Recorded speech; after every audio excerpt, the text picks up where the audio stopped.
Well, hello there. Thanks for joining me. I am Dr. Jen. I am so pleased that you are educating yourself in your landlord journey.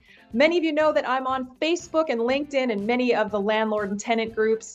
One of the groups I joined was a Facebook group called Texas Landlords. Sometime in 2023, I joined that group and I was super impressed by the conversation. And I have no doubt why. In that group, I have found some of the most interesting conversations back and forth, not just about Texas law, but about landlording in general, which is why I've asked the group's founder, Texas attorney Ernie Garcia, to join us today. Welcome to the show, Ernie. Thanks so much. Happy to be here, Jen. How's the weather in Houston today? Sunny and clear. Kind of nice. Nice. Good to hear it.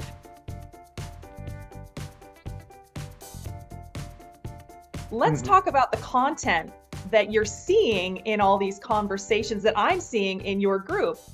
What are some of the biggest issues that landlords have in providing housing that you see? I guess one of the biggest issues is, maintaining a safe environment, something that's up to code, something that's habitable, but also something that makes sense in terms of dollars and cents. One of the common questions that we get asked all the time is, do I have to fix this thing? The law, and it's different in every state, is going to have a certain baseline established for everybody, and basically the same is true all over the place. What do you have to do minimally is you got to keep people safe, and you got to have an environment where they're not at risk of some kind of injury, and certainly they're free from harm of the outside elements. Basic stuff. But beyond that, what happens when things break? Who's on the hook? What happens when the tenant breaks something? Are they absolutely, positively required to pay to fix that thing? And the truth is, it depends. It depends on a number of factors. There are certain things that just break. And it doesn't matter that it broke under the tenant's watch. If it's something that's liable to break through normal use or ordinary wear and tear, that's on you, the landlord. And sometimes these kind of gray areas that maybe aren't as intuitively defined are where we get a lot of questions. What about this? What about this? And if the tenant does this, do I got to do that? And so much of the conversation in terms of maintaining a good property come down to these kind of gray areas. Makes sense. Now, you and I've talked before in preparation for today's show, but one of the things that you mentioned to me was not about the landlords providing the housing, but some of the administrations that either landlords do or don't do that create bigger headaches. What do you mean? Landlords sometimes are hesitant when things go wrong. A lot of times, landlords kind of do the landlording thing as a side gig. So they're, an accountant, or they're a teacher, or they're a policeman in their, real job. And they're landlords on the side. And so maybe they don't have the same kind of property management experience. So when things go wrong, sometimes these people who are perfectly proficient in their day job fall totally apart and will do whatever they can to avoid confrontation with their tenants. And sometimes that's as simple as burying their head in the sand and pretending there's no problem here, everything's fine, nothing's going on that I got to deal with. And they don't know how to prevent some little problem from snowballing into a big one.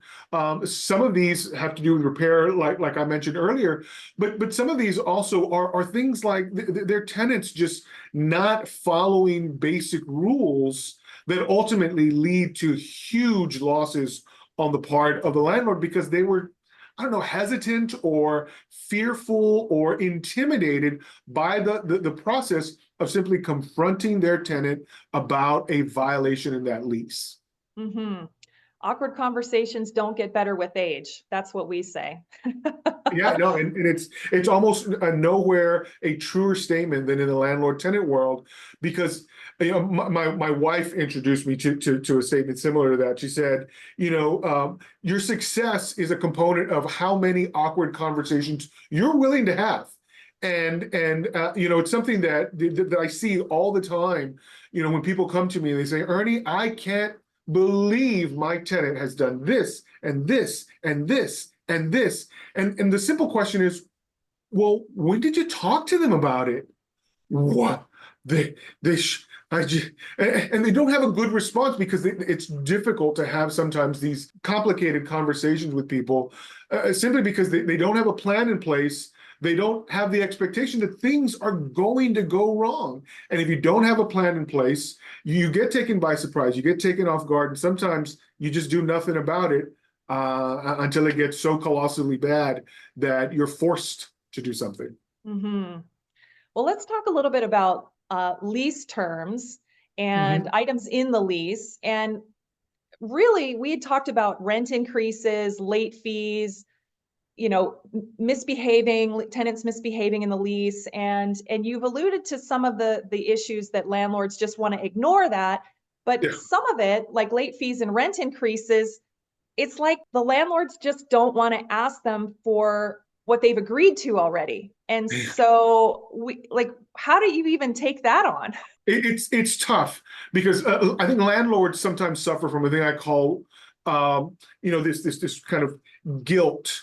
They go around and they have this notion that somehow asking for the rent to be paid on time, or collecting late fees, or suggesting that the tenant pay that HOA fine that was assessed to the landlord because of the tenant's misdeed, that somehow that might rock the boat, and they'll do anything to avoid that, and ultimately it leads to loss, loss, loss. It's not a business sense to be dominated by this rent guilt, or this late fee guilt, or this overall property management guilt, because landlords feel like enforcing their lease would be mean, right? Somehow they're back in high school and they're trying to win some popularity contest with their tenant, and it just doesn't work.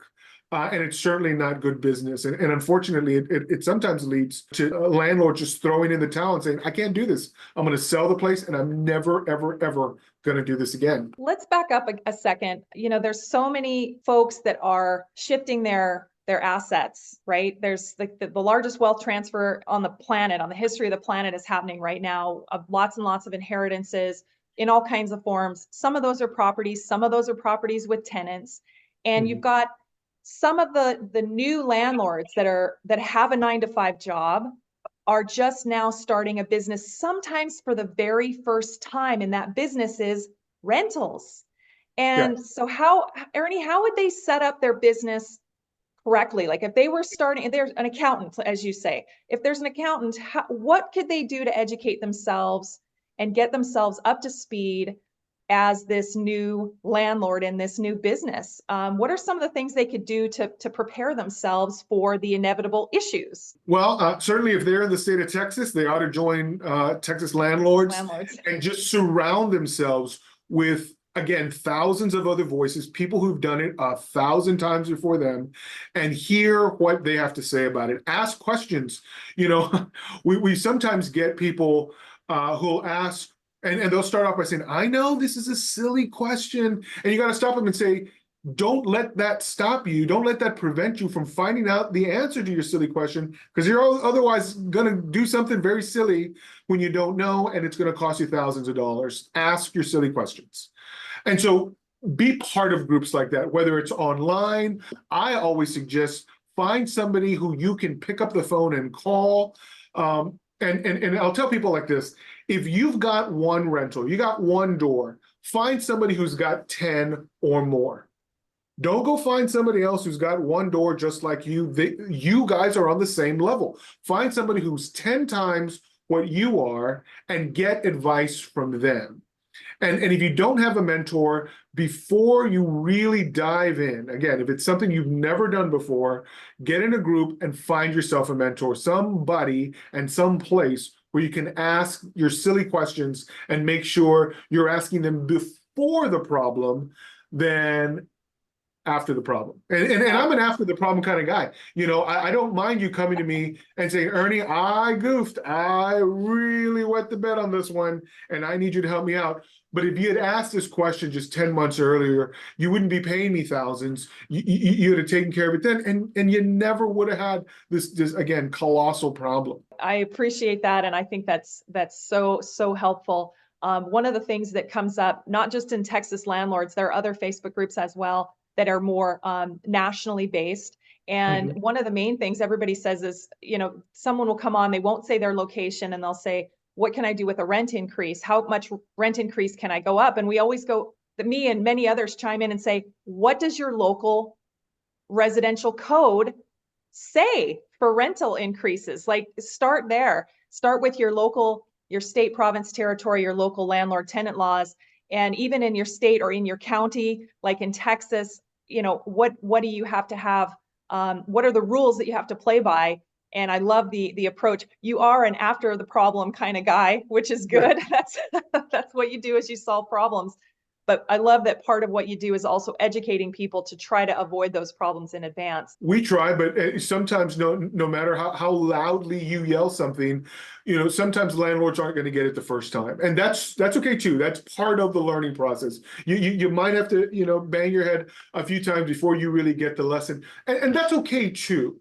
Not everybody's going to get it at the first swing, and sometimes landlords kind of have to, take a breath and realize they're going to make a few mistakes along the way before they reach perfection, right? And the truth is, so few of us have reached, that level of, and I tell people all the time, I don't know everything I can possibly know everything because the law is constantly changing, but what you need to know is, if I don't know the answer, where can I get it? Where's a good place to look? That's something I'm constantly doing, and I hope I'm showing to landlords that there are places to ask these questions and ways to get this information. It's not a Lone Ranger kind of endeavor. Ernie, you're always putting out content on YouTube, and you and I talked about a couple of upcoming things for you on YouTube. I know you want to do something local in Houston.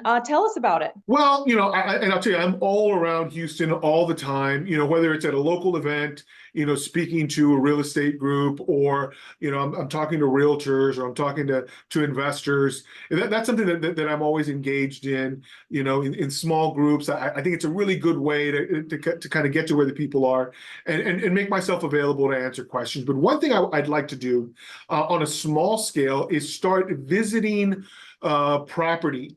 Show up with a landlord and have them point out and say, okay, here's my actual house. What am I doing wrong? What could I do better in the future? And it could be as simple as, making an observation about the lawn, or about the plumbing, or about the kinds of things that pop up with your air conditioning. Sometimes that hands-on approach, it helps that individual landlord, but when other landlords see it, it's like, oh yes, that makes sense to me, and that's the kind of content I'm interested over this summer in exploring and then sharing with our group members.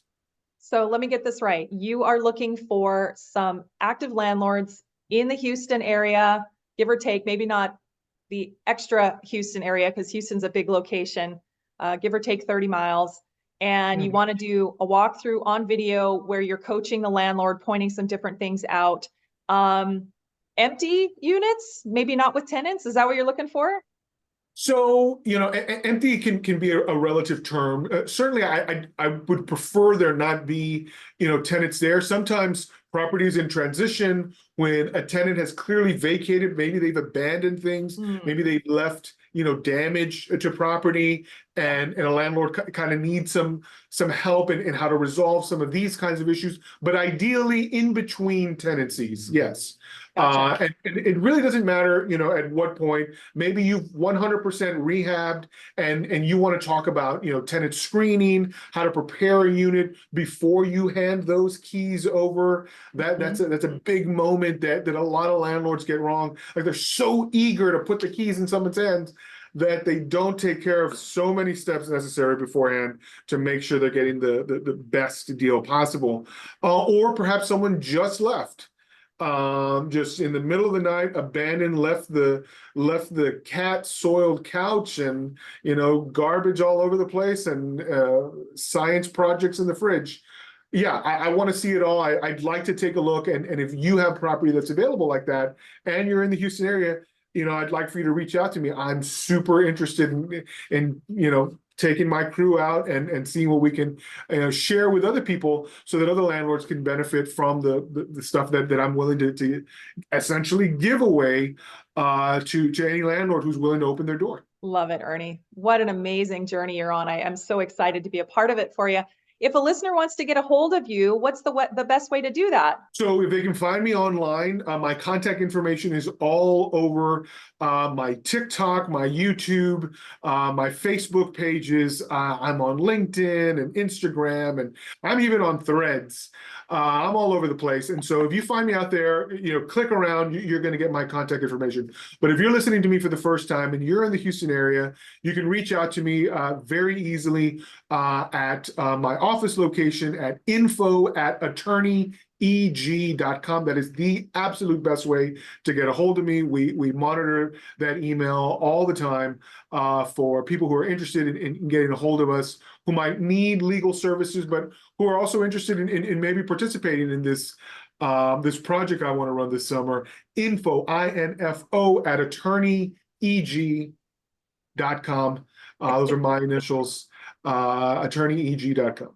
Yep. That's fantastic. Anything else, Ernie? Well, I think one of the universal things that landlords could use a little bit of coaching on is how they communicate with their tenants. And if I'm gonna, stand on a soapbox and just preach, it's usually going to be about communication, because so many landlords miss out on just real nuggets because they have no way of establishing that the tenant said this or that they notified the tenant of that. And when it comes down to it, in court, yes, you can talk all day about the things that you said, but 9 times out of 10, if it ain't on paper, it's not real. And so more and more landlords, should find ways to communicate with their tenants in a way that's properly recorded. Some landlords have tenant software that they use, maybe a website or their own stuff that they've put together, where they communicate with their tenants. They can collect rent, they can get work orders, they can do all sorts of amazing things online where the record is safely preserved. Not every landlord's that sophisticated, but every landlord has access to Gmail. And so if it's as simple as coming up with a Gmail account and communicating in some written form with your tenants, make sure that communication can be easily demonstrated to a court. I don't know how many times a simple email and notification through email has saved a case when a tenant has said, nope, that never happened, but a landlord can demonstrate it easily with a printout. Communication, that's 1,000% where it's out. And I think in any business, Ernie, that's pretty cool. Wonderful. Well, thanks for being on the show today, Ernie. I'd love to have you back on the show later this year and find out how your walkthroughs went. Would that be okay? That would be great. Yeah, I'd love to do it. I love talking about the stuff that we do, and certainly, where landlords are interested in the kinds of, experiences that I've had in the courtroom and the kinds of, experiences I've had with other landlords, I'm always eager to share. That's amazing.